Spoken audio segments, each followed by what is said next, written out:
Cadê essa galera? Vamos chegando aí, minha gente. Não pus música hoje, né?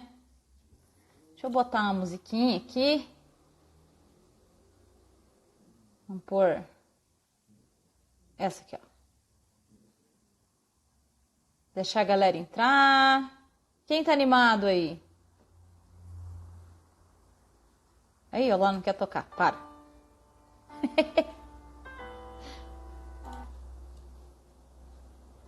Vamos chegando. Hoje nós vamos falar do livro, né? Cadê esse povo? Deixa eu só... Hoje a gente vai falar do capítulo 1, 2 e 3, né? Que lembra que eu fiz essa live, fiz uma live falando do capítulo 1, 2 e 3 desse livro aqui, ó. Tá? Minha unha tá horrível. Canine Confidential, tá? Do Mark Bekoff. É um livro que foi publicado em 2018. E eu fiz a live 1 desse livro em dezembro, tá? Mas... Oi, Pri, tudo bem? Mas como faz bastante tempo, aí eu fiz aquela enquete aqui para saber se vocês queriam que eu fizesse a live 1 de novo, né? Para relembrar, para quem assistiu lá atrás, relembrar o que foi falado, e para quem não assistiu, poder assistir, porque aquela época não ficou gravada a live, né? Então, tô aqui, vou fazer a live 1 de novo, que é do parte do capítulo 1, 2 e 3 desse livro. E depois, acho que provavelmente na semana que vem eu já estou preparando a live 2, já estou quase terminando ela. A gente vai fazer a 2, que eu acho que vai ser só para o capítulo 4, vai ser uma live inteira. Porque o capítulo 4, ele fala de dominância. E ele fala de um jeito e fala tanta coisa, que para vocês terem uma ideia, só no que eu comecei a montar ali, passar as anotações que eu tinha, né, que eu li de novo o livro, li 2 vezes o livro, e eu fiz várias anotações, aí eu peguei essas anotações que eu tinha e fui montando ali o roteiro da live. Eu ainda não tô, eu cheguei na metade do que eu montei o roteiro da live, e já deu 4 páginas, que é basicamente o que deu essa live inteira. Então eu acho que só o capítulo 4 é capaz de dar uma live inteirinha, tá? Eu tinha planos de fazer em 3 lives o livro todo, eu acho que vai ser 4. Só para contar para vocês, assim, falar um pouquinho para vocês que nesse momento que a gente está passando, que está todo mundo fechado aí em casa, né, com essa incerteza e tudo mais, essa é a minha forma de ajudar, né? A forma que eu tenho de trazer algum conhecimento para ajudar, de fazer com que vocês possam parar um pouco para pensar em outra coisa, aproveitar esse tempo em casa para estudar, para que quando a gente possa voltar às nossas atividades normalmente, a gente esteja já muito melhor, né, do que quando a gente parou. Infelizmente é um momento em que isso é necessário, mas vamos torcer para o mais rápido possível tudo isso se normalizar. E não é costume o que eu faço aqui, tá? Normalmente as lives não ficam gravadas, elas só ficam as próximas 24 horas, mas, dadas as condições, essa live aqui e provavelmente as próximas do livro também, eu vou deixar gravada, eu vou tentar gravar ela depois que eu encerrar, né, a live e botar no IGTV, tá? Para que vocês possam assistir. Eu acredito que dá para botar a live no IGTV, né? Eu não sei, imagino eu. Se for só 10 minutos, aí eu vou ter que ver o que eu faço, porque provavelmente para o IGTV, se for só 10 minutos, daí não vai ter como, tá? Porque eu não tenho 10 mil seguidores nesse perfil, talvez eu ponha no do Amigo Fiel Adestramento, aí eu vou ver o que eu vou fazer, tá bom? Bom, vamos lá. Para a gente começar, o que vocês quiserem comentar aqui ao longo da live, vocês vão falando aí, na medida do possível eu vou tentando ver, tá? Para a gente começar, primeiro eu vou explicar e falar para vocês, apresentar, né, quem é o Mark Bekoff. O Mark Bekoff, que é o autor do livro, ele é um cientista, um pesquisador, tá? Ele é etologista, tá? E ele é professor emérito da Universidade de Colorado. O professor emérito são pessoas que fazem uma grande contribuição para a ciência, tá? Então eles acabam recebendo esse título aí de emérito, tá? Ele é membro da Animal Behavior Society, ele é cofundador, junto com a Jane Goodall, né, quem conhece aí, quem foi a Jane Goodall, da organização Ethologists for Ethical Treatment of Animals, que é da organização dos etologistas pelo tratamento ético dos animais. Ele estuda cães, coiotes e lobos, assim como outros animais, estuda comportamento, né? Oi, gente, vocês estão me ouvindo aí? Tá passando o caminhão de lixo aqui, tá? Por isso que tá essa latição aqui, mas já passa. Vocês estão me ouvindo? Estão me ouvindo aí? Alguém dá um sinalzinho para eu saber que não tá travado, porque deu uma travada aqui para mim. Oi, Guilherme! Tudo bem? Acho que tá todo mundo me ouvindo, né? Então eu vou seguir aqui, tá? Então, ele estuda cães, coiotes, lobos e outros animais, comportamento, né, desses animais, e é autor de inúmeros estudos científicos, escreveu inúmeros livros. Dentre os principais livros que ele já escreveu está A Vida Emocional dos Animais, que eu, assim, super recomendo que vocês leiam. É um excelente de um livro, tá? Não fala só de cães, mas é muito interessante. Animals Matter, Canine Confidential, que é esse aqui, que nós vamos falar hoje, e Unleashing Your Dog, tá? Infelizmente, a maioria dos livros deles, eu acho que todos, menos A Vida Emocional dos Animais, estão em inglês. Então, para quem não fala inglês, infelizmente, a gente não tem ainda em português. Mas, hoje eu estou fazendo o possível aqui para que vocês tenham informação do livro, tá? E ele estuda e observa a vida dos animais há 40 anos, muito tempo, né? Antes da gente começar, eu quero fazer um lembrete para vocês, que eu acho que é importante eu comentar aqui. Essa live, ela é uma discussão sobre o livro, tá? O intuito, a intenção aqui não é substituir a leitura do livro de forma nenhuma e nem pegar o conteúdo inteiro do livro e jogar aqui para vocês. Então, o que eu vou fazer, nem teria como, né, fazer isso numa live, é pegar os pontos principais desses 3 primeiros capítulos e passar para vocês aqui. É importante que vocês entendam também que isso não se trata de uma opinião pessoal minha, tá? É simplesmente o que está no livro. Eu estou transcrevendo e explicando para vocês o que está aqui dentro desse livro, tá? Não sou eu que estou dizendo, não é a minha opinião, não é o que eu acho. Simplesmente eu estou transferindo a informação que está aqui para vocês. Beleza? Bom, no prefácio do livro, ele fala... tem algumas frases que me marcaram e eu achei interessantes, tá? E eu vou repetir elas aqui para vocês. Ao longo da live eu vou estar buscando informação, vou estar lendo aqui os tópicos que eu coloquei, então, porque como não é uma live de opinião minha, não é um conteúdo que eu estou produzindo para vocês, eu estou tirando de algum lugar, eu preciso acompanhar o que está lá no livro, o que eu anotei como pontos importantes para que eu possa passar para vocês, tá? Acho que são 5 frases aqui que eu achei muito interessantes e eu gostaria de ler elas para vocês, tá? Já no prefácio. Ele diz assim: conectar-nos com os animais e a natureza não é somente bom para nós, como quanto mais perto... Como é que é? Peraí, deixa eu começar de volta que eu me embolei. E aproveitando, gente, como eu vou deixar essa live salva, quem puder aí avisa os amigos, faz print aí da live, avisa os amigos que vai ficar disponível, tá?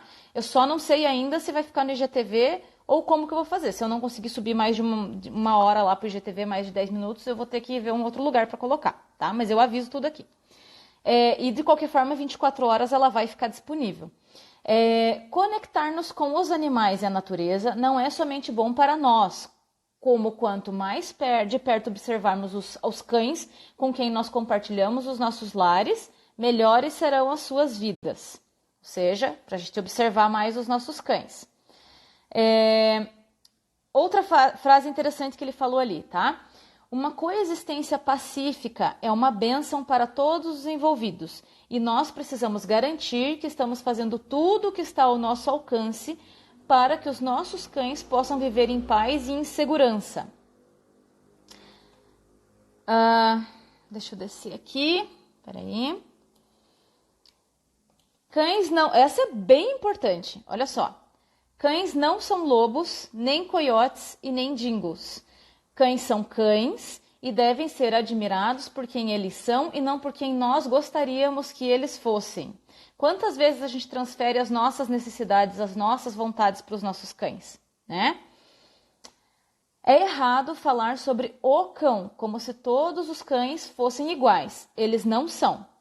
Os cães são indivíduos, tanto quanto pessoas, e aprender a cuidar do seu cão significa prestar atenção nele, descobrir o que ele gosta, o que ele não gosta e assim por diante. Quantas vezes eu já falei para vocês aqui, para a gente observar e descobrir o que o nosso cão gosta, né? Quais são as coisas que ele mais gosta? Pois é, isso não é importante só para que a gente possa reforçar, né? É importante a gente conhecer os nossos cães para que a gente possa dar a eles uma vida melhor. E por último, a última frase do prefácio aqui que eu quero que vocês escutem é a seguinte: não há necessidade alguma de fazer uso de métodos cruéis. Joia, né?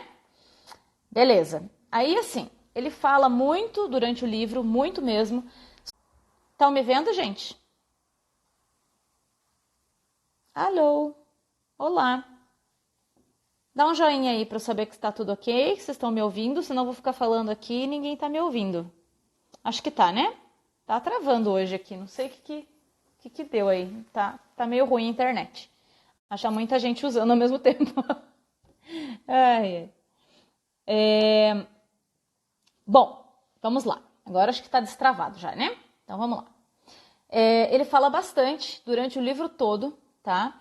Ele fala muito sobre a importância da gente observar os comportamentos dos nossos cães. Deixa eu só conferir uma coisa aqui. Tá no Wi-Fi.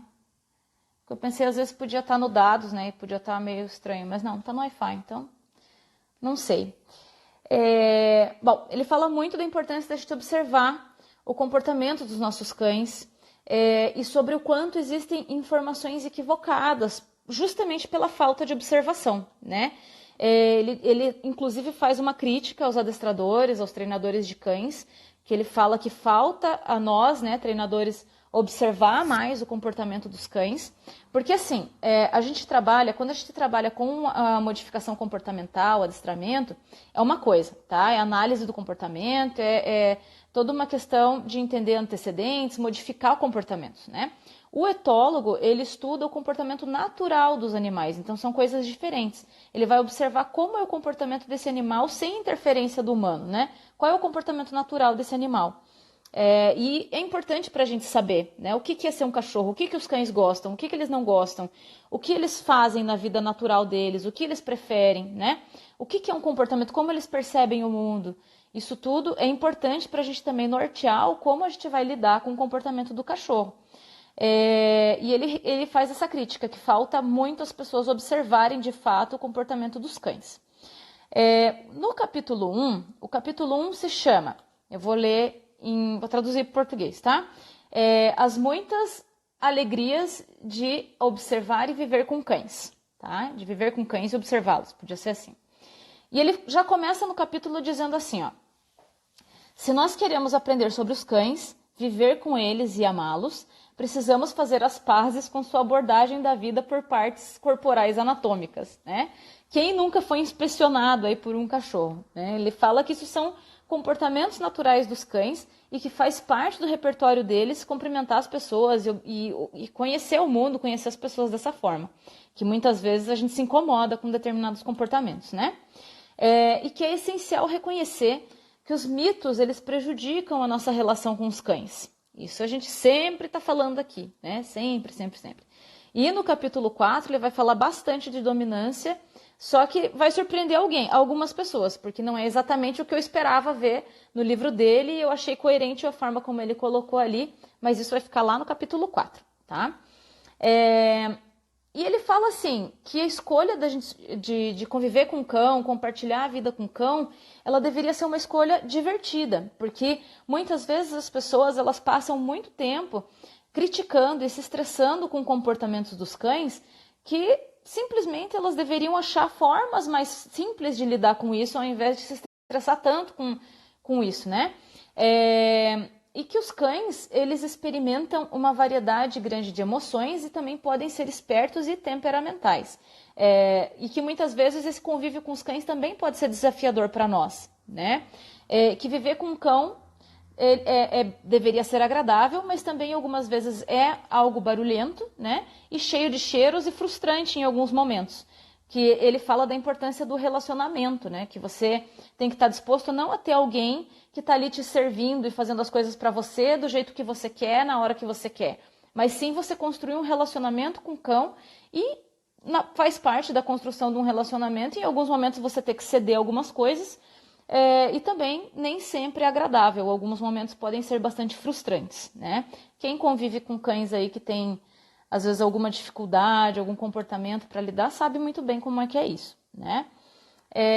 E que esses desafios, ele fala que nos lembram que os nossos cães são indivíduos, ou seja, cada um tem suas necessidades, cada um tem seus comportamentos, e que a gente não deve colocar os cães como uma categoria onde todos são iguais, tá?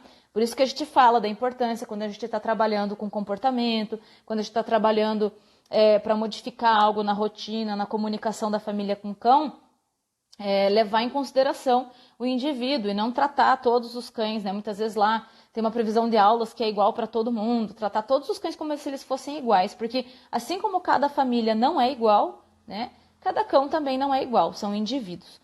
E ele fala assim, ó, que durante anos os cientistas se recusaram a estudar cães, né? Que os principais cientistas eles estudavam outros animais e eles acreditavam, parte do que fazia com que os cientistas não quisessem estudar os cães, é que eles acreditavam que os cães são criações humanas, né? E que são feitos para aquilo que eles são. Mas ele faz uma crítica, ele diz que assim, os cientistas eles precisam ser storytellers, né? Que é contadores de história, para poder mudar o mundo, né? E não só ficar falando uma linguagem científica, técnica, que muitas vezes as pessoas não entendem, porque é o conhecimento que muda o mundo. Outra coisa que ele comenta bastante aqui no livro é assim, para evitar fazer categorizações, por exemplo, cão bom e cão mau. Ai, fulano é tão bonzinho, ai, fulano é tão mal educado, é tão mal isso, né? Ele fala que bom e mal são julgamentos humanos, né? E que cada pessoa tem um critério diferente para isso. Então, o mesmo comportamento natural do cão pode ser visto como bom ou mal, dependendo do ponto de vista da pessoa que observa, né? Por exemplo, vão ter pessoas que vão achar o farejar bom, legal, e vão ter pessoas que vão achar farejar ruim, quando na verdade o farejar é simplesmente o comportamento natural do cão, não tem nada de bom ou de mal, né? Ele é um cachorro, então ele fareja. E que esses julgamentos eles não fazem sentido algum, né? Ele fala, nem para nós e nem para o cachorro, e que também não ajudam em nada. Outra coisa que ele diz para a gente evitar fazer é colocar todos os membros de uma determinada raça como sendo legais ou briguentos. Ah, raça tal faz isso, raça tal é legal, raça tal arruma briga, raça tal é temperamental, né? Que ele diz que isso pode levar a equívocos muito grandes.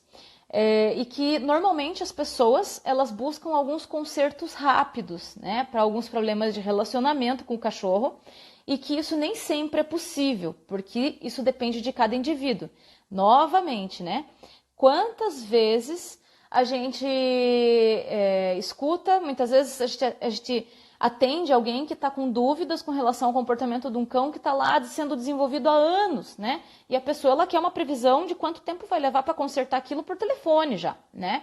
E isso nem sempre é possível, a gente não tem como, muitas vezes, nem prever quanto tempo vai levar, dependendo da necessidade que aquele cão tem, daquela família, né? E lembrar que não é só o cachorro, né? Se o cão chegou àquele comportamento, a gente teve a contribuição da família para que aquilo acontecesse. Então, a gente precisa trabalhar tanto o cachorro quanto a família. Então, ele deixa bem claro que essas soluções mágicas não existem, tá? Aí ele fala algumas coisas com relação à capacidade cognitiva dos cães, tá? Ele comenta que ainda é difícil a gente obter alguns resultados precisos, tá? Porque são muitos fatores. Então, a começar pela quantidade de raças, quantidade de cães pesquisados e contextos diferentes. E ele cita aqui uma pesquisa que foi feita pela Emily Ray e alguns colegas, né?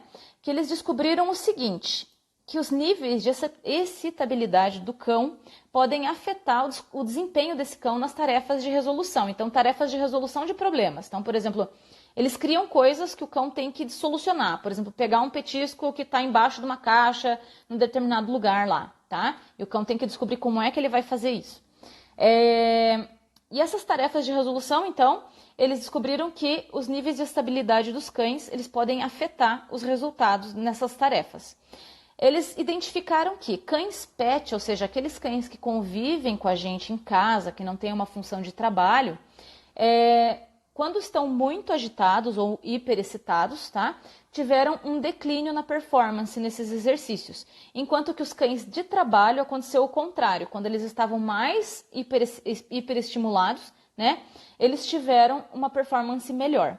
Talvez isso pode ter a ver com a habilidade que esses cães vão desenvolvendo ao longo do tempo de lidar com altos estados emocionais. Não sei, tá? É só um adendo, não está no livro isso. O que está no livro é exatamente o que eu falei ali. E assim, ó. Aí vamos para um outro trecho aqui onde ele comenta que assim, que para a gente descobrir com relação ao comportamento essencial dos cães, a gente deve ter o foco em tudo aquilo que os cães sabem, sentem e fazem, e que para isso a gente precisa se tornar cães o máximo possível. Então procurar observar o mundo da perspectiva do... Hoje tá difícil aqui, né? Travou de novo, né? Pera aí, a Lari, meu pet feliz, está fazendo uma pergunta aqui, vamos ver. Ele menciona sobre as raças específicas quando menciona cães de trabalho? Não falo, não. Talvez na pesquisa deve ter, né? Porque ele citou a pesquisa dela, mas eu não li a pesquisa, eu só li o que ele colocou no livro. No livro não fala nada disso. Talvez na pesquisa sim, né? Porque talvez se a gente pegar o estudo, eu vou até ver se eu acho ele aqui, se você quiser depois eu te passo, que deve estar no livro aqui na parte de trás. Talvez na pesquisa deve constar lá quais são as raças que eles testaram, né? Mas nesse momento não sei te dizer, porque no livro não tem. Então, olha lá. Vamos lá. Ele fala que assim, ó. Posso estar travando hoje, hein? Manda um direct pra mim, daí, Lari, que daí eu lembro aqui de procurar depois e te passar, tá? Vamos tentar de novo sem travar. Vamos lá. Ele fala assim, ó, que observando os cães com cuidado, tá, a gente aprende a ler os cães e a reconhecer a perspectiva deles, e a gente passa a combinar aquilo que a gente lê nos livros, tá, com o que de fato a gente vê na prática.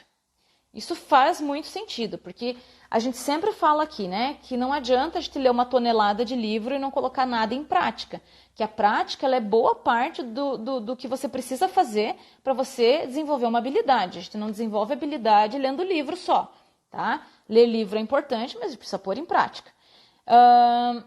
E aí ele faz uma crítica, essa crítica aqui, aí já começa as críticas dele no livro, né? Ele fala assim, ó, que poucas pessoas realmente observam seus cães com cuidado e o quão poucos treinadores realmente se dedicam a estudar o comportamento dos cães fora do seu ambiente de trabalho.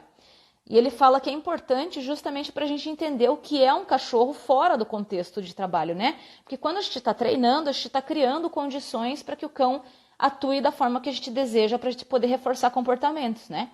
E ele diz que a gente precisa observar os cães sendo cães, de uma forma natural, para isso enriquecer o nosso conhecimento e repertório sobre o comportamento dos cães, para que a gente possa observar melhor, fazer análises melhor e entender melhor e também diagnosticar melhor os comportamentos, tá? Ele fala que assim, essa falta de observação, ela limita a compreensão dos treinadores sobre os cães e sobre as relações entre os cães e humanos e a sua capacidade de encontrar soluções para os problemas. Olha só. Aí ele segue numa outra crítica aqui já, né? Que aí ele fala assim, ó. Que da perspectiva... Essa é para os tutores, essa não é... Aquela anterior é uma crítica para os treinadores. Essa ele faz para os tutores, tá? Aí ele fala assim, ó. Que da perspectiva do cão, ele não é uma propriedade e essa não é e nem deveria ser a natureza do relacionamento com o cachorro. Ou seja, a gente não deveria ter um cão porque quer ter um cachorro, e sim porque quer conviver e criar uma relação com outro indivíduo, tá?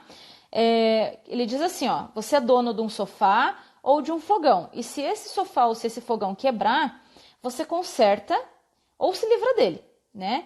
E viver com um cachorro é um compromisso para a vida inteira, que envolve várias e incontáveis negociações e que nem sempre vai ser a coisa mais maravilhosa do mundo ou que a gente vai fazer tudo aquilo que a gente deseja com relação ao cachorro. Vai ter momentos que a gente vai ter que abrir mão daquilo que a gente gostaria de fazer em prol do cão, tá? E ele fala assim, ó.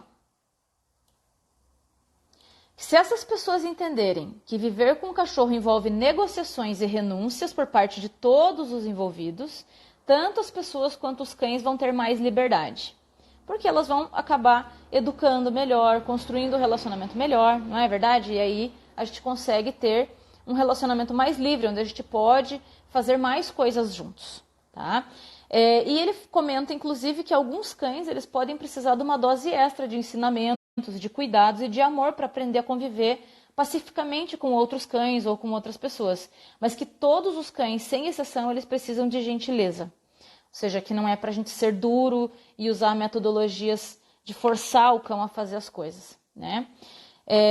E que ele até comenta assim, que uma pergunta que toda pessoa deveria fazer antes de decidir ter um cão, é se ela está pronta para dar a esse animal a melhor vida possível, né?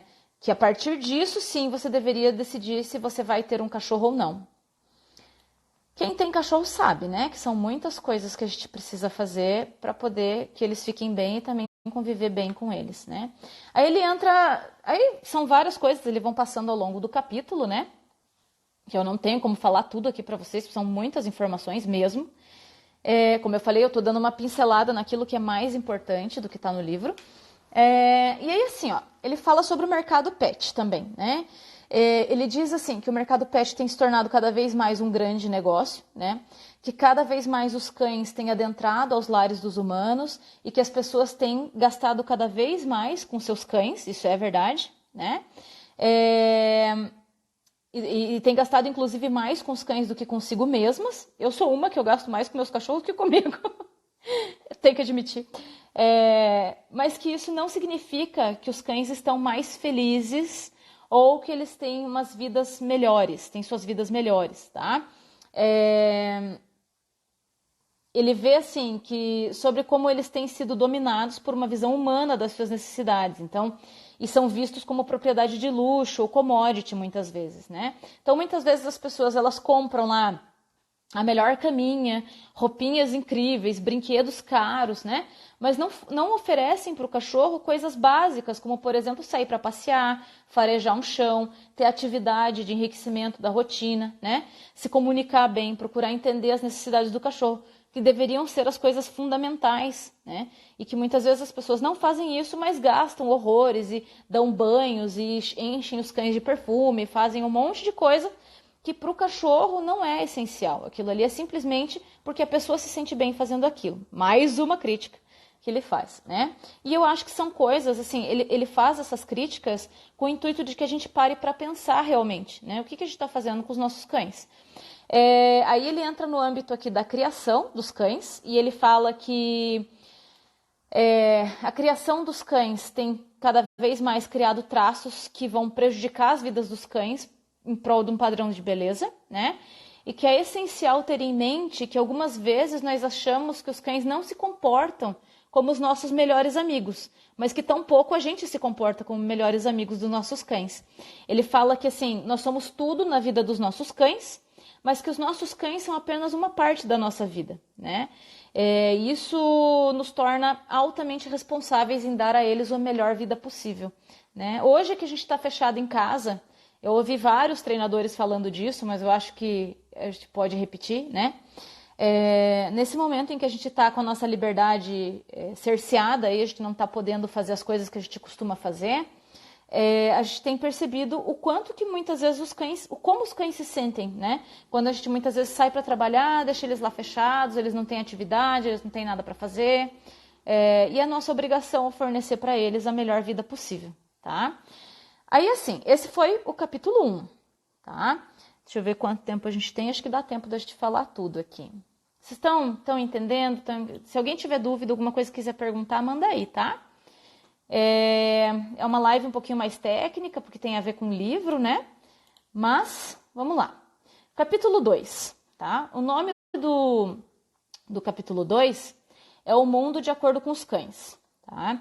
E ele começa falando que para a gente poder entender os cães, a gente precisa entender qual é o umvelt dos cães. Umvelt é um termo que eles usam, né, na etologia, na biologia, para falar sobre a percepção do mundo de cada indivíduo. Tá? Então, por exemplo, nós humanos temos um umvelt de humanos, né?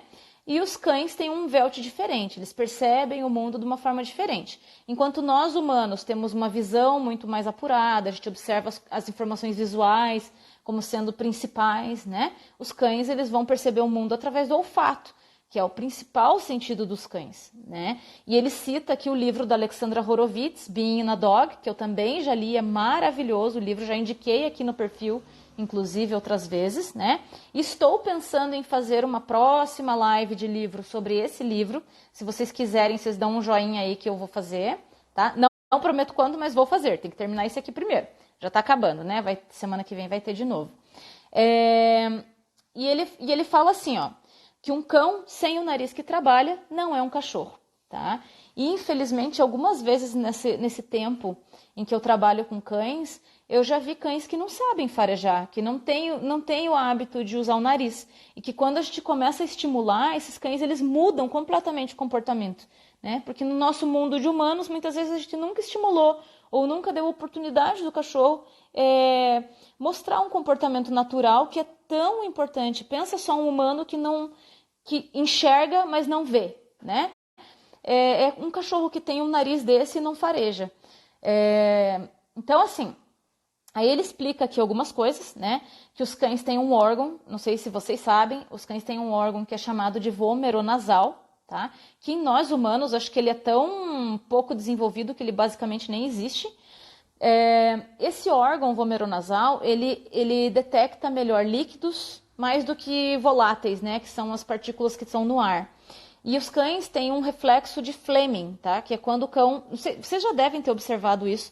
O Jay, quando eu saio passear, frequentemente ele faz isso, que é cheirar um determinado cheiro que ele encontra no chão, aí ele dá lambidinhas nesse cheiro e começa a fazer assim com a boca, ele chega até a babar nos cantinhos da boca assim. Isso se chama reflexo de Fleming. O que o cachorro está fazendo ali? Ele está levando um líquido, muitas vezes é urina, que a gente vai dizer, que nojo. Para o cachorro é normal, tá? Normal. Tem nada demais, para o cachorro é normal. Então, assim, muitas vezes é urina, tá? Não é só cachorro que faz isso, vaca faz isso, outros animais também fazem isso, gato faz isso, tá? E o cachorro, ele tá levando o cheirinho lá da urina, ele tá lambendo a urina, bem dizer, né? O líquido que tá ali, e levando esse líquido para esse órgão chamado vomeronasal. E esse órgão, ele vai comunicar diretamente com a área do cérebro, tá? Responsável, a área mais primitiva do cérebro. Ele vai identificar ali feromônios, ele vai identificar, por exemplo, se é uma fêmea, se essa fêmea está no cio, ele vai trazer uma série de informações que só pelo cheiro que ele pega no ar, ele não tem condições de identificar. Isso comunica diretamente lá com a amígdala cerebral, tá? Então é uma informação imediata que ele vai obter daquele cheiro que ele está sentindo ali, tá? E aí ele começa com mais uma crítica aqui. Ele fala assim, que as pessoas deveriam deixar o cachorro ser cachorro, cheirar outras pessoas e cheirar outros cães o suficiente, tá? E permitir que os passeios sejam para os cães e não dentro dos nossos padrões de qualidade humanos, ainda que isso possa ser frustrante e desafiador. Quantas vezes a gente fala que a gente deve deixar o cachorro farejar no passeio, né? Deixar o cachorro farejar não quer dizer deixar o cachorro te arrastar e te levar indiscriminadamente para qualquer lugar ou sair malucão, tá? Não, mas deixar que o cão fareje, deixar que o cachorro cheire o chão, né? Muitas vezes, por exemplo, eu com os meus cães, eu uso uma guia um pouco mais comprida, não super comprida, eu ando com uma guia longa, mas eu não dou liberdade na guia longa, né? Na rua, porque, por óbvio, por segurança dos cães, né?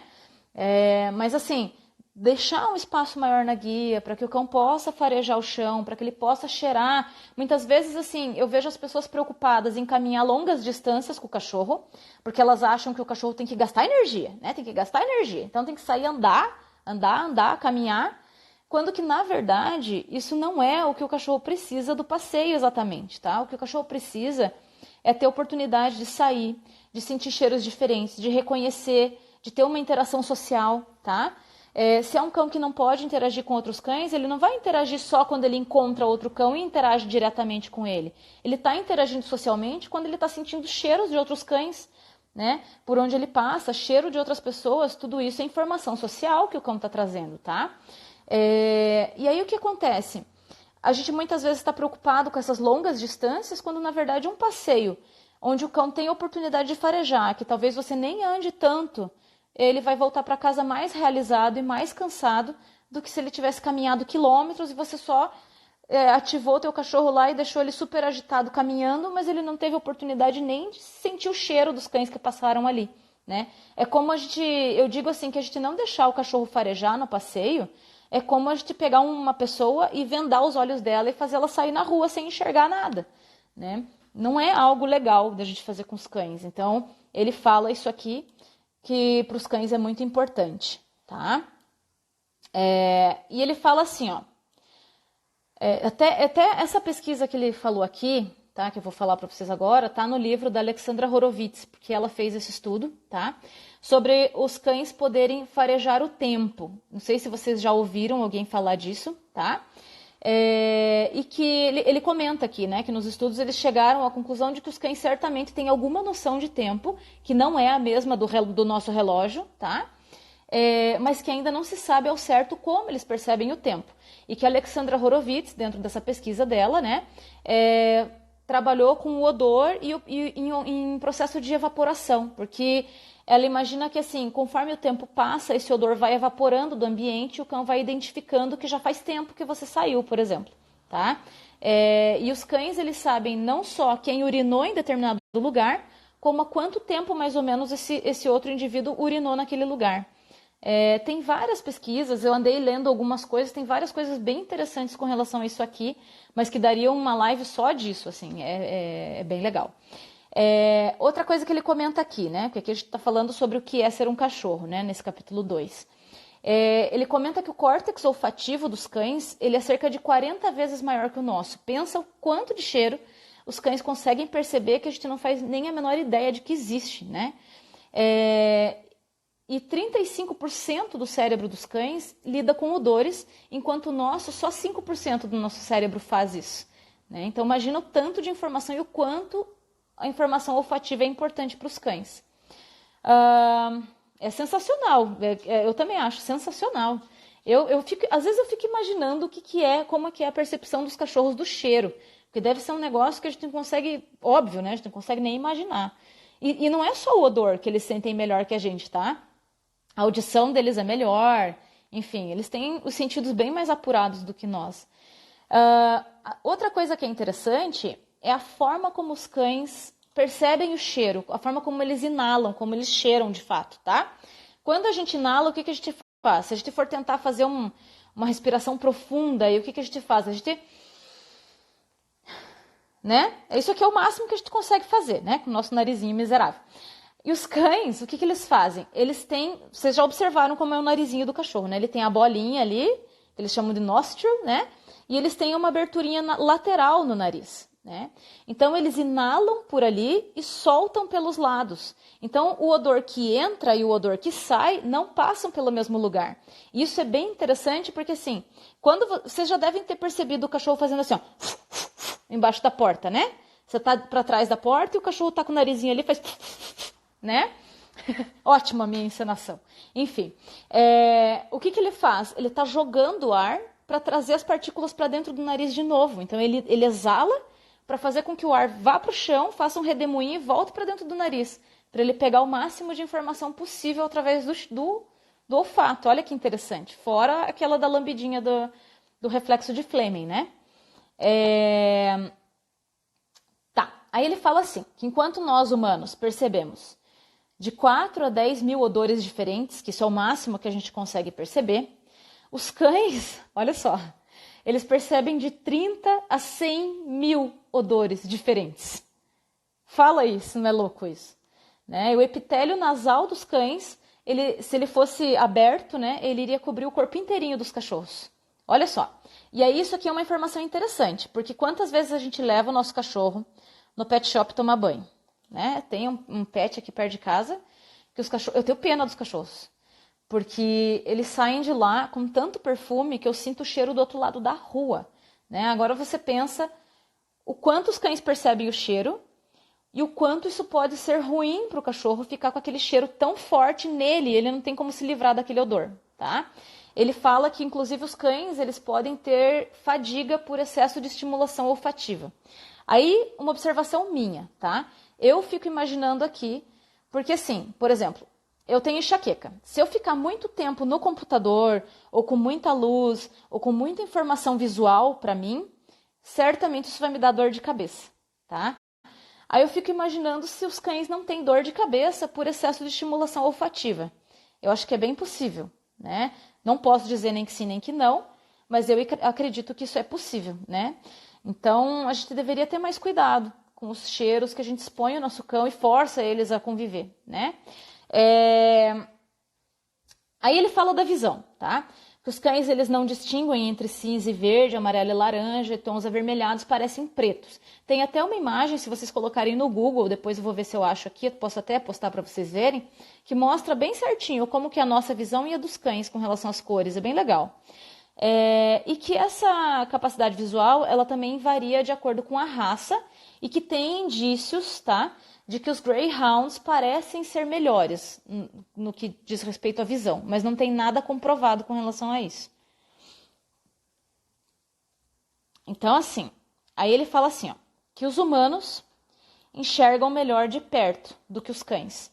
Por exemplo, eu já vi estudos falando que se você colocar seu rosto a 30 centímetros do cão, o cão não reconhece o seu rosto direito. Então, isso muitas vezes ocasiona mordidas, porque as pessoas vêm perto do cão e o cachorro não percebe que aquela pessoa é conhecida, se sente ameaçado e reage, tá? E aqui ele fala também que os cães não enxergam muito bem de perto, tá? E que eles são mais sensíveis a movimento, tá?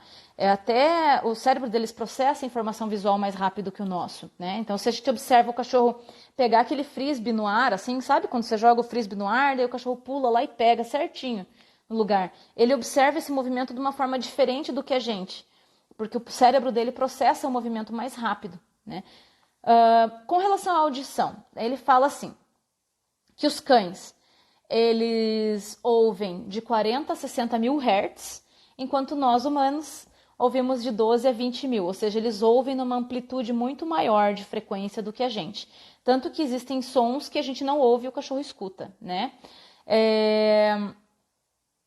E que eles têm, a orelha deles, né, tem mais de 18 músculos que podem detectar e distinguir mais os sons com 4 vezes mais distantes do que nós, né? Tinha até um lugar onde eu li uma vez que eles falavam que por exemplo, se você está no hall do seu prédio conversando com alguém e você mora no 6º andar, o seu cachorro ainda consegue te ouvir lá de baixo, né? Muitas vezes a gente diz, o cachorro ele sabe que você chegou em casa porque ele está prevendo que você chegou em casa. Muitas vezes ele já está sentindo o teu cheiro e já está ouvindo o barulho do motor do seu carro antes de você chegar em casa, né? Então os humanos que estão ali não percebem, mas o cachorro percebe. Ele consegue identificar que o motor do teu carro faz um barulhinho diferente de todos os outros, né? Para vocês terem noção do quanto é precisa a audição deles, né? E eles conseguem detectar a direção em que o som está vindo, se eu não me engano, em 6 milésimos de segundo, é muito rápido, tá? Então, por exemplo, aqui em casa, né? Quando eu tô na esquina, meu pai já sabe que eu tô chegando em casa, porque a Nikkei, todos eles já vão lá pro portão. Eles já sabem que eu tô chegando em casa, ou já vêm pra porta, já ficam esperando, né? Porque eles já ouviram o meu carro, ou já sentiram o meu cheiro, eles já sabem que eu tô ali. Com relação ao paladar, ele fala que o paladar dos cães é menos sensível do que o nosso, e eu já li em algum lugar que eles sentem alguns gostos melhor, né? Doce, parece, mas eu não tenho certeza também, tá? Aí a gente entra... Isso aqui é para vocês entenderem o que é o mundo do cachorro. Então, no primeiro capítulo, ele dá uma visão geral do que mais ou menos ele vai falar no livro, faz algumas críticas importantes para que as pessoas já entendam a que ele veio, né? O que ele veio falar ali e o que ele pensa sobre a relação das pessoas com os cães. No capítulo 2, ele fala sobre o que é de fato ser um cachorro, né? E aí no capítulo 3, ele começa a entrar no comportamento dos cães. Então ele fala, o capítulo 3, o nome dele é Os Cães Só Querem Se Divertir, tá? E ele fala de brincadeiras, que é a área de maior dedicação dele nas pesquisas. Tá? O Mark Bekoff, para quem não sabe, se dedicou muitos anos a estudar o comportamento de brincar, tanto nos cães quanto em outros animais, primatas, enfim, ele já estudou o comportamento de brincadeira, acho que é o que ele mais vem estudando ao longo do tempo aí, tá? Para quem chegou depois aqui, tá perguntando qual é o livro, é esse aqui, ó, Canine Confidential, que eu já indiquei aqui tantas vezes, tá? Do Mark Bekoff, tá? Como ele é um livro que tá em inglês, não tem em português, eu tô fazendo a live para vocês, essa live vai ficar gravada, ainda não sei como, não sei se eu consigo colocar no IGTV ela inteira, mas ela vai ficar gravada por 24 horas, depois eu vou decidir aonde eu vou colocar ela para ficar lá permanente, tá? Então vocês podem avisar para a galera aí que a live vai ficar. Bom, aí ele fala assim, ó, que as brincadeiras são parte fundamental do desenvolvimento e da vida dos cães, tá? E que os cães, eles precisam ter o seu tempo próprio para brincar, e que não é medido nos relógios humanos. Uma das críticas que ele faz aqui é que ele fala que as pessoas elas vão lá nos parques de cachorro, onde os cães podem interagir, cheirar, enfim, e elas ditam um tempo para que o cachorro faça o que ele tem que fazer, brinque, faça o que ele tem que fazer. E aí, se o cão não atende prontamente quando elas chamam de volta, elas ficam bravas, né? Ou ficam irritadas. E ele fala aqui da importância da brincadeira. A gente que estuda comportamento, a gente sabe que é uma parte muito importante do repertório de comportamento. Inclusive, a gente consegue medir o nível de estresse que o cão vive de acordo com o comportamento de brincar, né? Cães que estão super estressados normalmente não brincam, porque os neuroquímicos que têm relação com o estresse, eles inibem os de prazer, né? E vice-versa. Então, o cão que está muito estressado, normalmente ele não brinca. Tá? E ele fala aqui, ó, que brincar libera neuroquímicos no cérebro, como a dopamina, por exemplo, e que isso torna a brincadeira desejável e ajuda a regular essa brincadeira, né? Tem um estudo que foi feito em ratos, onde eles mostram o aumento da dopamina simplesmente por antecipar a oportunidade de poder brincar. Então, o ratinho nem está brincando, ele só identifica que ele vai poder brincar, isso por si só aumenta os níveis de dopamina. Para quem não sabe, dopamina é um hormônio de bem-estar, que deixa a pessoa, é o hormônio do prazer, tá? E a liberação desses hormônios, tá? Dopamina, serotonina, enfim, faz com que a gente tenha também uma inibição dos hormônios de estresse, cortisol, enfim, tá? Então, o cão que tem bem-estar, por exemplo, ele consegue regular isso muito melhor. Ele fala aqui, ó, que durante as brincadeiras os cães eles fazem várias negociações, né? E dão vários sinais ao longo da brincadeira.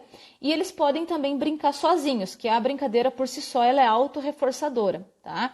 E é uma atividade voluntária, porque a gente não pode simplesmente dizer para o cachorro, vá lá brincar, né? O cachorro ele vai brincar se ele se sentir impelido a brincar, se ele sentir vontade de brincar.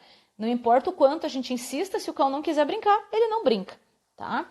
Não tem como a gente forçar o cachorro a fazer isso. Então, é uma atividade totalmente voluntária. Ele fala aqui que todos os cães gostam de brincar, tá? Exceto aqueles que sofreram alguns traumas muito severos na fase inicial do desenvolvimento, que é aquela fase crítica, né? Que a gente fala principalmente até os 4, 5 meses de idade. E que alguns cães, eles podem sim ser bastante seletivos com quem e quando eles brincam. Que o fato de gostar de brincar não quer dizer que o cachorro vai querer brincar com todo mundo em qualquer situação ou qualquer brincadeira. Eles têm as suas preferências e alguns deles podem ser bem seletivos, mas que todos gostam de brincar.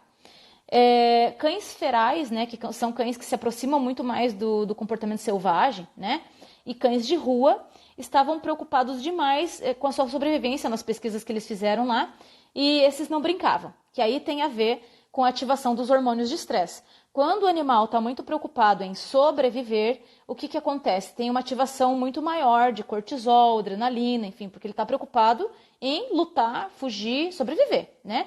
Então, nessa situação, eles não se sentem muito à vontade para brincar e não tem ativação desses hormônios que são relacionados à brincadeira, tá? Então, esses cães, de acordo com os estudos que ele fez lá, ele percebeu que eles não brincavam. E aí ele define o que é brincadeira, tá? E eu vou ler para vocês. A brincadeira é uma atividade direcionada a outro indivíduo, na qual ações de outros contextos são utilizadas de forma modificada e em sequências alteradas. Algumas dessas ações não são exibidas com a mesma duração do que nos contextos originais fora da brincadeira. Por exemplo, quais são as ações que os cães simulam quando eles brincam? Caça, reprodução e agressividade, que são ações que eles iriam ter, né, ao longo da vida deles de uma forma normal aí, com relação à sobrevivência deles. E existem 5 critérios para que isso seja realmente uma brincadeira. Isso é importante, porque depois eu vou falar aqui uma coisa e vocês não vão entender se vocês não entenderem isso. Então, assim, ela precisa ser uma ação voluntária, tem que ser prazerosa, autorreforçadora, a estrutura é diferenciada e é iniciada em contextos positivos, benéficos, ou seja, se existe uma situação de tensão, provavelmente não é brincadeira, tá? Provavelmente não, de acordo com o que está aqui, não é, tá? Isso porque muitas vezes as pessoas pensam que os cães delas estão brincando, quando na verdade aquilo não é brincadeira, tá? Nos contextos reais de agressão, caça, reprodução, as ações normalmente são previsíveis e estruturadas e elas têm uma sequência ordenada, ou seja, primeiro existe um comportamento, depois vem outro. Então, por exemplo, vamos falar da agressividade, né? Qual é a sequência natural de um comportamento, de uma demonstração de agressividade? Primeiro o cão tenta evitar, normalmente, dá vários sinais de desconforto, lambe o nariz, dá vários sinais de desconforto. Depois ele rosna, né? Aí ele pode dar uma pinçada no ar, isso vai evoluindo e tem uma evolução bem definida e gradual, tá? De escala de intensidade. Na brincadeira, não. Na brincadeira, isso é todo alternado. Não tem essa sequência clara como é no comportamento real, tá? Então, a gente pode identificar que é brincadeira. Ele acredita que a brincadeira ela pode ter evoluído como uma forma de treinamento para situações inesperadas que os cães possam enfrentar na vida, tá? E ela pode ser usada como um quebra-gelo. Então, 2 cães, ou então para reduzir a ansiedade, por exemplo, durante encontros, tá? E prevenir uma escalada para um comportamento agressivo, por exemplo. Então, 2 cães que não se conhecem, aí eles se encontram e um deles pode começar a demonstrar comportamento de querer brincar, fazer aquela posição de play ball lá, de se abaixar com a bundinha levantada, assim, né? Para mostrar que, olha, tá aí, ó, vamos brincar, deixa disso, vamos ficar numa boa, ó, tá tudo bem, né? Para evitar que isso vire um problema. Ele fala que a brincadeira é muito importante para o cérebro dos cães, para a renovação celular e também para criar novas conexões neurais, que é o que faz com que os cães tenham capacidade também de aprendizado e de desenvolver novos comportamentos, tá?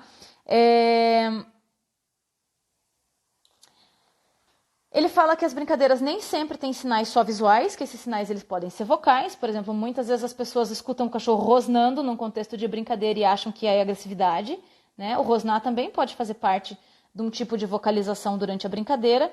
E ele fala que alguns cães, como eu falei, usam o play ball como um sinal também para brincar ou de apaziguamento, tá? O play ball, normalmente, ele é usado para manter a brincadeira justa, tá? Que eles têm as suas noções de justiça ali dentro dos contextos onde eles interagem, tá? Não é a mesma que a nossa, obviamente, tá? E eles usam muitas vezes com uma sequência ao começar uma brincadeira e também após uma certa pausa, tá? E tem algo que os cães fazem quando eles brincam, que eles chamam em inglês de self-handicapping, que até hoje eu não vi um jeito de traduzir isso, que é tipo uma autodescapacitação, tá? Que é um cão que ele é maior, mais forte, ele demonstra um comportamento de deixar o outro ganhar, de deixar o outro conseguir, muitas vezes, derrubar ele, né? Para mostrar que assim, ele tá brincando, tá tudo bem. Que é como se ele fizesse menos força, ele moderasse o que ele faz diante de um cão que ele sabe que é mais fraco que ele, tá? E nas brincadeiras também, os sinais normalmente são exagerados. Então, você vai ver o cachorro abrir a boca bem grande, rosnar bem grandão, né? Fazer um comportamento bem exagerado, que é para deixar claro que aquilo é brincadeira. Mas que na brincadeira existem regras e um cão... Quando um outro cão percebe que um outro cachorro está agindo de uma forma injusta na brincadeira, né? Esse cão que está agindo de forma injusta aí, ele vai ter menos oportunidades de brincar no futuro, porque os cães começam a não dar mais chance para ele de brincar, tá? Então existe um fair play aí entre os cachorros. que se o cachorro fizer algo e demonstrar algo e for mentira, né, agir de uma forma injusta aí, eles conseguem identificar e vão cortar a alegria desse cachorro aí nas brincadeiras.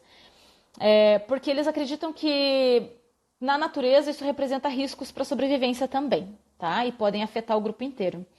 Aí ele fala de uma pesquisa que a Patricia McConnell fez, tá? Onde todo mundo acho que deve conhecer a Patricia McConnell, que é um baita nome aí. E ele fala assim, ó, que cães desconhecidos tendem a apresentar o play ball, que é aquele movimento de se abaixar, né? Ele deixar a bundinha alta, assim, com mais frequência durante as brincadeiras do que cães que já se conhecem. E que cães que já se conhecem normalmente brincam de forma mais bruta do que cães desconhecidos. E precisam de menos tempo se cheirando para se reconhecer, porque eles já sabem, já se conhecem. Deve ser mais ou menos próximo à intimidade que a gente vai desenvolvendo com as pessoas que a gente já conhece, né? É diferente a forma como a gente age com pessoas que a gente já conhece há bastante tempo do que pessoas que a gente acabou de conhecer. Acho que está acabando agora aqui, peraí. Esse tipo de pesquisa, tá? Fez com que os cientistas começassem a acreditar que os cães eles têm uma certa teoria da mente. O que é teoria da mente? É o cão perceber que um outro indivíduo pode ter ideias e planejar ações próprias. E ele tenta identificar o que aquele outro indivíduo está pensando em fazer. Tá? Isso eles chamam de teoria da mente. Ou seja, numa brincadeira, muitas vezes o cachorro finge que vai para um lado e vai para o outro. Né? E eles começam a desenvolver e tentar adivinhar o que o outro vai fazer. Isso se chama teoria da mente. Tá? Outra coisa que ele fala aqui, e isso é uma coisa que a gente escuta bastante, o contrário, né? Ele fala que, assim, raramente as brincadeiras escalam para brigas de verdade, tá? Mas que é importante levar em consideração cada indivíduo, novamente, né? E aí, o que acontece? A gente ouve, ele fala, muitos treinadores falam que a brincadeira está muito bruta e isso vai levar a uma briga. Ele fala que brincadeira mesmo, raras as vezes, em todo o tempo que ele pesquisou isso, ele viu brincadeiras mesmo se tornarem um problema, se tornarem agressividade. Tá? Que pode acontecer, ele viu algumas poucas vezes, mas que no geral isso não acontece. O que pode acontecer é que a gente às vezes está mal interpretando algo que talvez não é uma brincadeira exatamente, e a gente está identificando isso como brincadeira. Tá?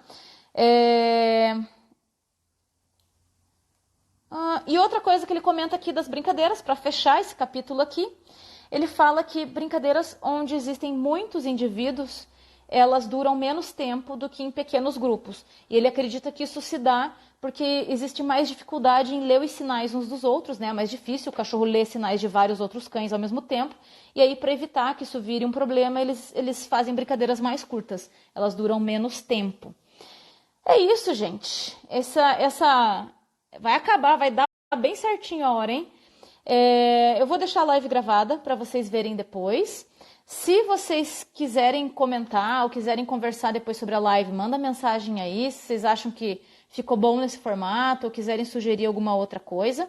E aí, na semana que vem, eu vou falar sobre o capítulo 4, que é o que fala de dominância, que eu tenho falado tanto, né? Que já deu 4 páginas de anotação, só metade do capítulo. Então, eu vou fazer uma live só para o capítulo 4. E outra coisa que eu queria avisar aqui, rapidinho, antes de acabar, é que vocês andaram vendo que eu estava anunciando um curso sobre bases do comportamento, certo? Esse curso, vou aproveitar para comunicar para vocês já, ele ia ser presencial aqui em Curitiba. E devido a toda essa situação aí do corona e tudo que a gente está passando, eu transformei esse curso em online. Então, quem ainda não se inscreveu, vai poder se inscrever e vai poder fazer online, mesmo morando em outros estados, porque veio bastante gente de fora me perguntar se algum dia eu ia fazer ele online. Pois então, agora vai ser online. Tá? Então, só para vocês saberem, o link dele está lá na bio do meu perfil. Vocês podem acessar lá e aí vocês vão ter todas as informações, tá bom? Um abraço para vocês e nos vemos na semana que vem, na próxima live. Deixa aí seu like se você gostou e avisa para os amigos para virem assistir depois que vai ficar gravado aqui. Beleza? Beijo!